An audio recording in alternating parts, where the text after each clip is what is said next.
আমরা এখানে এতটা এনেছি আর সবাই আমার দিকে তাকাচ্ছিল ব্রো।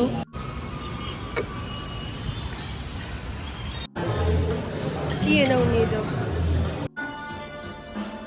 এখনো আমার খাওয়া দাওয়া কিছু হয়নি, বাট আমি ওয়াশরুমে দেখতে থাকছি যে এত সুন্দর নিট অ্যান্ড ক্লিন আর এত সফিস্টিকেটেড দেখতে। এতগুলো খাবার কখনো খাবো। নিয়ে এসেছে হচ্ছে রাইস, মাটন, নিজেরাই লাগছে।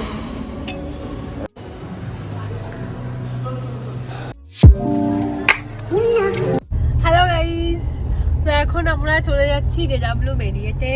তোমরা এর আগের পার্টে দেখে নিয়েছো যে অলরেডি চলে খাওয়া দাওয়া স্টার্ট হয়ে গেছে। তো এখন আমরা অন রোড, বেজে গেছে প্রায় 2:20। তো এখন আমরা JW মেরিয়েটের দিকে ঢুকছি।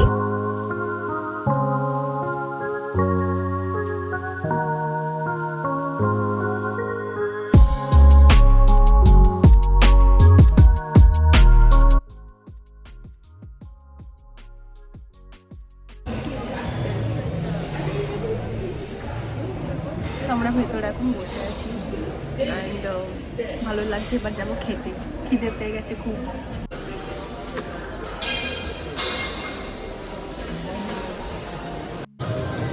চিলি পনির, তন্দুরি আলু, ফিশ গুজন্স, পাহাড়ি মুর্গ স্টার্টার।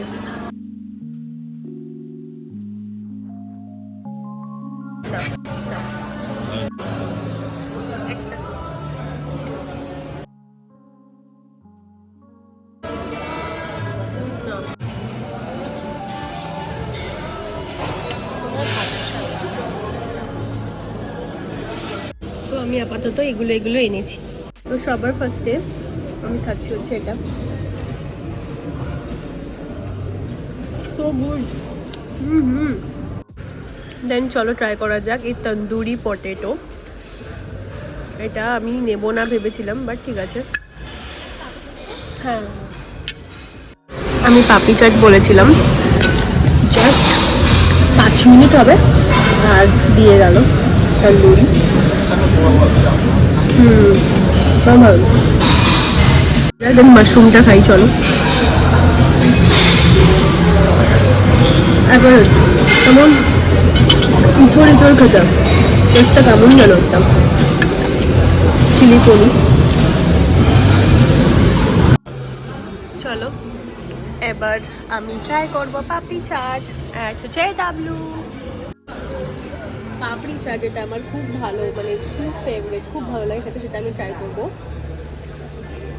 তো চলো।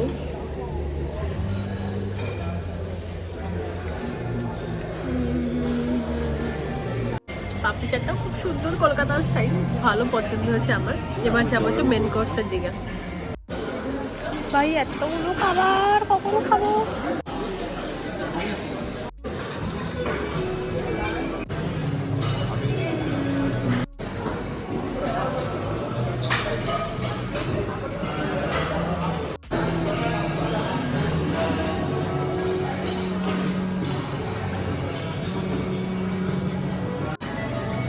চিকেন মটন কষা, চিকেন বাটার মশলা,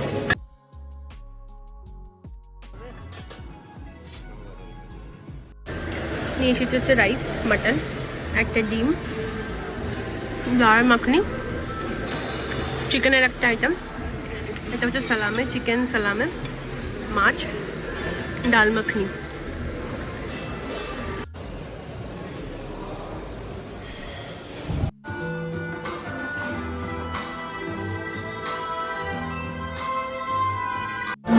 ওয়াশরুম কত neat and clean.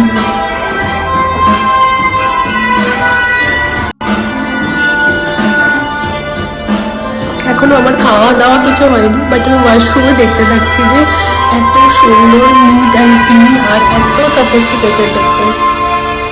This is the jeans. Everything is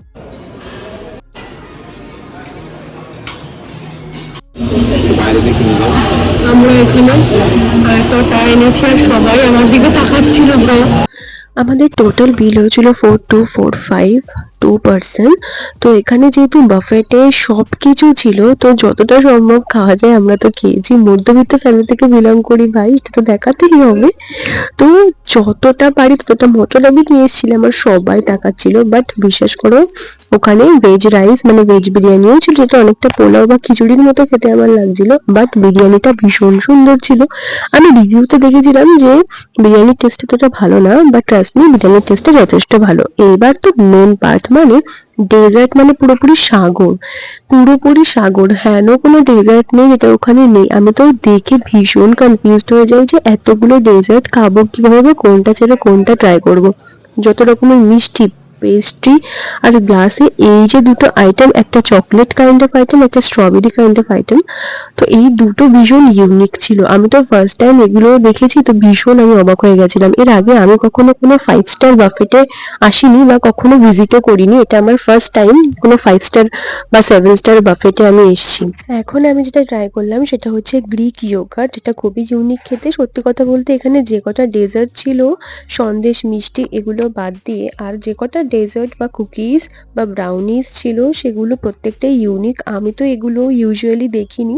আর 5 স্টারে যেহেতু আমি এর আগে খুব একটা ভিজিট করিনি, আর বাফেটে তো একদমই করিনি, তো সেই জন্য আমার এক্সপিরিয়েন্স একদমই নেই। বাট হ্যাঁ, যেটুকু বুঝলাম যে এই কুকিজ বা ডেজার্টগুলো বা পেস্ট্রিগুলো খুব একটা ভালো আমার সব কটা লাগেনি। কিছু কিছু স্পেশাল জিনিসগুলোই আমার ভালো লেগেছে। কিন্তু যেহেতু আমি ফার্স্ট টাইম গেছি, আর যেহেতু নাম আমার একদমই মনে নেই, তো আমি সেই নামগুলো মনে রেখে তোমাদের সাথে শেয়ার করতে পারছি না। নেক্সট টাইম আমি যখনই যাব, তখনই যেগুলো আমার স্পেশালি ভালো লেগেছে সেগুলোর নাম আমি অবশ্যই স্ক্রিনে দেবো। বাট এই যে গ্লাসের ভিতরে ব্ল্যাক কালারের চকলেট বা ব্রাউনি দেওয়া, এটা আমার ভীষণ ভালো লেগেছে। আর এর থেকেও বেস্ট আমার লেগেছে এই হোয়াইট কালারের গ্লাসের মধ্যে স্ট্রবেরি কাইন্ড অফ ইয়োগার্ট হয়তো হতে পারে, ভীষণ সুন্দর লেগেছে।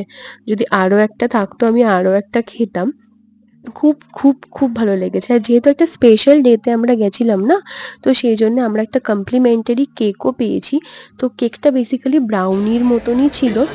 আর তো ওই কেকটা আমরা বাড়িতেও নিয়ে এসেছিলাম, ভীষণ সুন্দরভাবে ওরা প্যাকেজ করে দিয়েছিল, আর ওটা আমার বেশ ভালো লেগেছিল।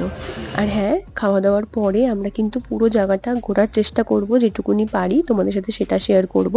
আর কেক কাটিংয়ের সময় ওরা একটা ক্যান্ডেলও দিয়েছিল, যেটা আমরা ইউজুয়ালি দিয়ে থাকি যে বারবিকিউ নেশন বা অন্য কোনো বাফেটে, সেটা এখানে দেখলাম দিল না। এখানে জাস্ট ওই ক্যান্ডেলটাই দিল। আর এত সুন্দর এনভায়রনমেন্ট, এত সফিস্টিকেটেড, সত্যি আরও একবার যেতে তো অবভিয়াসলি আমার ইচ্ছা করছে।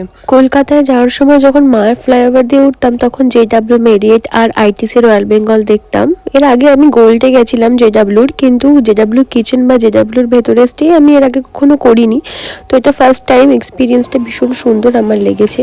আর এখন আমরা লিফট করে উপরে যাচ্ছি। একটা জিনিস আমি যেটা লক্ষ্য করলাম, আমাদের এখানকার ইন্ডিয়ান বা ওয়েস্ট বেঙ্গলের লোকরা তো এখানে আসে, কিন্তু ফরেনাররা এখানে একটু বেশিই আসে। আমি অনেক ফরেনারকে এখানে দেখছিলাম। আমরা এবার চলে এসেছিলাম পুল এরিয়াতে, আর এখান থেকে ভিউটা জাস্ট অসাধারণ, ভীষণ সুন্দর ভিউটা। এখানে লাইক ঘন্টার পর ঘন্টা তোমরা দাঁড়িয়ে থাকতে পারবে। আর হ্যাঁ, বাফেট বা জেডাব্লিউ কিচেন এরিয়া থেকে এটা কিন্তু একদম লিফটে উঠে L2-তে তোমাদের নামতে হবে, তাহলে তোমরা এই জায়গাটা দেখতে পারবে। আর জেডাব্লিউ কিচেনটা হলো একদম জেডাব্লিউ বেকারির সাথেই। তো এখানে সব থেকে স্পেশাল একটা জিনিস হলো এখানের মিউজিক। প্রত্যেকটা জায়গায় একটা ইউনিক ইউনিক মিউজিক এরা দিয়ে রেখেছে, তো যেটার জন্য এটা ভীষণ সুন্দর একটা এনভায়রনমেন্ট তৈরি করে। অনেস্টলি বলতে আমার তো ভীষণ ভালো লেগেছে। একটু এক্সপেন্সিভ হলেও আমি তো আবার ভিজিট করতে চাইবো। আমি 100% রেকমেন্ড করছি। Thank you so much for watching. Follow for